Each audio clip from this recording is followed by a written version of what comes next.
በኢትዮጵያ ጎጂ ተብሎ የተለዩ 140 ልማዳዊ ድርጊቶች መኖራቸው ይነገራል። ከነዚህ ጎጂ ልማዳዊ ድርጊቶች መካከል አንዳንዶቹ በመዲናዋ አዲስ አበባ እንደሚፈጸሙ የአዲስ አበባ ከተማ አስተዳደር ሴቶች ህጻናትና ማህበራዊ ጉዳይ ቢሮ መረጃ ያመለክታል። የሴት ልጅ ግርዛት፣ ያለ ዕድሜና ያላቻ ጋብቻ በመዲናዋ የሚከሰቱ ጎጂ ልማዳዊ ድርጊቶች መሆናቸው በተደረገ የዳሰሳ ጥናት መረጋገጡን የቢሮ የስርዓተ ጾታ ዳይሬክተር ወይዘሮ በረከት በቀለ ይናገራሉ። 4 ክፍለ ከተሞች ላይ ወደ 43 የሚሆኑ ወረዳዎች ላይ ዳሰሳ ጥናት አድርገናልና በዚህ ዳሰሳ ጥናት መሰረት 4 ወረዳዎች ላይ በተለይ የሴት ልጅ ግርዛት ላይ ያለ ዕድሜ ጋብቻም እንደዚሁ የተወሰነ የሚታይበት ሁኔታ አለና ይሄ እንግዲህ ማህበረሰቡ ከተለያየ አካባቢ የመጣ እንደመሆኑ መጠን ባህላችን ይሄን ያዘናል የሚሉ ማህበረሰቦች አሉ። እነኚህ ግርዛት ፈጻሚዎቹ የኢኮኖሚ መተዳደሪያቸው አድርገው ነው የሚቆጥሩት ማለት ነው።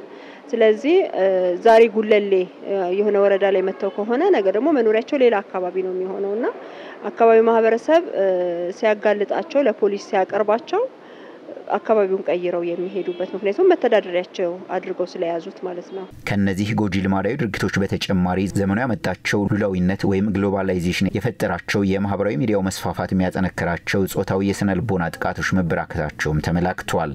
ማህበረሰባችን ማይቀበላቸው አስነዋሪ የሆኑ ራቁት ጭምር አብረው ፎቶ ሊነሱ አብረው ሊያሳልፉ ይችላሉ። እነዚያን ደግሞ በቪዲዮ አስቀርቶ ሴቶቹ በማያውቁበት ሁኔታ በኋላ ማስፈራሪያ ኢቭን ለገቢ ማስገኛ ጭምር የሚጠቀም ይሄን ያህል ብር ካልሰጠሽኝ ይሄን ቪዲዮ ለቀብሻለሁ ይሄንን አጋልጥብሻለሁ የሚል አይነት ድርጊቶች ይፈጸማሉ። እነዚህንና መሰል ጾታዊ ጥቃቶችንና ነባርም ሆነ መጤ ጎጂ ልማዳዊ ድርጊቶችን ለመከላከል የአዲስ አበባ ከተማ አስተዳደር ሴቶች ህጻናትና ማህበራዊ ጉዳይ ቢሮ የጥቃት ተከላካይ ኮሚቴ በሚል የተለያዩ የማህበረሰብ ክፍሎችን አዋቅሮ እየሰራ ይገኛል።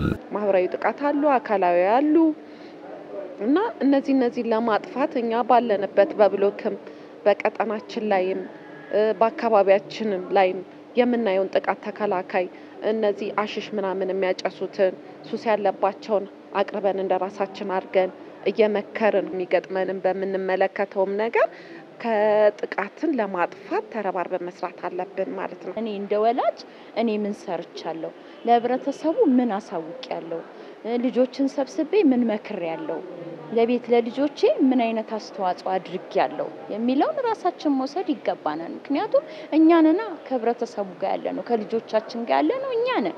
ቤት ውስጥ እኮ ልጆች ሲመጡ ምንድነው የምናደርገው?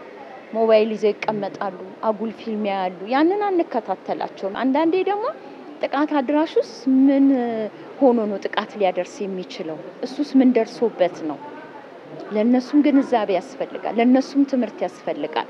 ቢሮ በሴቶች ላይ የሚደርሱ ጎጂ ልማዳዊ ድርጊቶች እንዲቀንሱና የወጡ ህጎች ተፈጻሚ እንዲሆኑ ከማህበራዊ ተቋማት መሪዎችና ከሚመለከታቸው ተቋማት ጋር ውይይት አድርጓል። በትብብር የሚሰራው ስራ ተጠናክሮ እንዲቀጥልም የቢሮ ኃላፊ ወይዘሮ ቆንጅት ደበላ አሳስበዋል። የጥቃት ተከላካይ ኮሚቴው በራሱ ኮሚቴ አመራር አባላት እየሰራችሁ ያላችሁትን ስራ በማጠናከር አሁንም ይሄንን ነገር መከላከል የምንችለው ማስቀረት የምንችለው መቀነስ የምንችለው ከናንተ ጋር በጋራ በመንሰራቸው ስራዎች ነው። ህዝብ ውስጥ ያላችሁት እናንተ ናችሁ። ስለዚህ ይሄንን በከፍተኛ ሁኔታ ርብርብ ማድረግ አለብን።